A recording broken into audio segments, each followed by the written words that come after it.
Should you buy a side hustle instead of starting one yourself? That's what we're talking about on the Biz Chat. I like saying Biz Chat.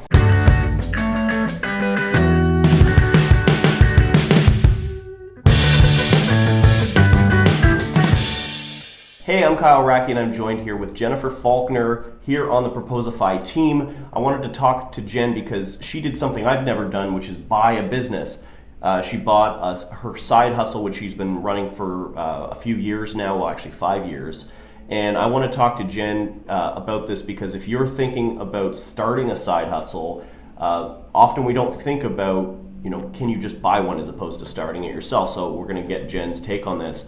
So first of all, Jen, just give the watchers, I keep saying watchers, give the viewers a quick synopsis of just what the business is. So it's a business called Tiny Travelers, and what I do is I rent baby equipment to people. So that wouldn't be regular parents. I rent baby equipment to people who are traveling to our area so they don't have to lug all the baby crap like car seats and strollers and high chairs and all that stuff, which if you're a parent is a pain in the ass to lug on a plane or stuff in your minivan. And it's also helpful if you're a grandparent or maybe somebody without kids and you have little people coming to visit you, you can rent everything you need so you're all tricked out and have like a luxury suite for your tiny traveler. Right. And you bought this kind of at the time when you had your freelance business, so this was another business on the side, and now you're at Proposify, which is kind of more of a 9-to-5 type of job, but you still run it on the side.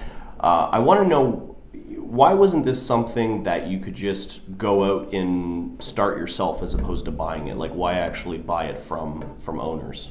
Well, I knew that this business existed and I thought it was a great idea. And when I heard that they were going to sell, I was super interested. And what made me interested in buying their business is because they had done all the hard work. So they had proven there was a need for it, there was a market for it. They incorporated the business. They had figured out a process for running it. They had made connections at the airport, which is one of my drop-off locations.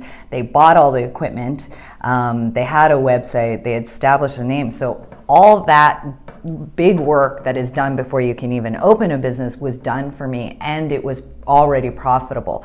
So they kind of had set this great example for me. So I basically got to benefit from all that, and it made things way less complicated. So I was interested in that. Okay.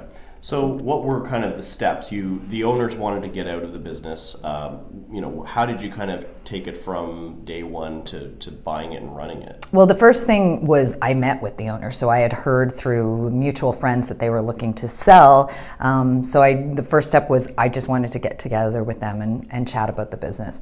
I also wanted to know why they were selling, because there wasn't a market for it? Was it not profitable? Failed. Yeah. Like it was just too big. And really the only reason for them is they had been doing it for a number of years and they wanted to get out of it. They were running it as a side hustle. It's very seasonal. It does tie up your summer. They wanted to go to their cottage more in the summer. So those were all, none of those were red flag reasons to me. So, and the other thing I did is once I looked at their books, which you must do, even if they make you sign a non-disclosure agreement, you got to look at their books. I looked at their books. I had an accountant look at their books. Everything was profitable. It wasn't complicated. It really made things very straightforward. Yeah. Typically it's just a balance sheet too, right? Yeah, exactly. Yeah. Exactly. I mean, I say books, it sounded like super complicated, but it was 2 pieces of paper. Right. It sounds better with books. Yeah. And so you had a lawyer as well, which probably added some cost, but important, right? We were a bit naive because we thought I knew them, they knew me. It's a super small business. We can just do this with each other. But because it was incorporated business, and we are incorporated to cover for liability, we had to get lawyers involved. Now, that wasn't an expense, but it wasn't super complicated, and they just made sure everything. And my lawyer was quite, as lawyers should be, very on my side, trying to make sure everything was on the up and up, that there were no tax liens against the company and that sort of thing. Right. So then you've been doing it now for over 5 years. How do you kind of make it work for your day-to-day life? So as you mentioned before, I bought it when I was a freelancer, so it was much easier then because I run the business out of my home. So it was much easier to schedule pickups and deliveries and that sort of thing around my freelance schedule. So when I started at Proposify, I'm still able to make it work because I just schedule that around my 9-to-5 work. And my husband now helps me a little bit as his side. Yeah, exactly. He works from home. So I just make it work around my job here at Proposify. And also you guys are pretty flexible. So if I need a few minutes in the morning to wait for somebody to pick up a car seat, it works. But generally I work it around. Jen. It's all goes on the record. I'm being docked every minute. Somebody's picking up a high chair. So, I mean, I think this is super interesting. It's something I've never done or considered before. So maybe you watching, think about that. Is it something that you can buy versus start yourself?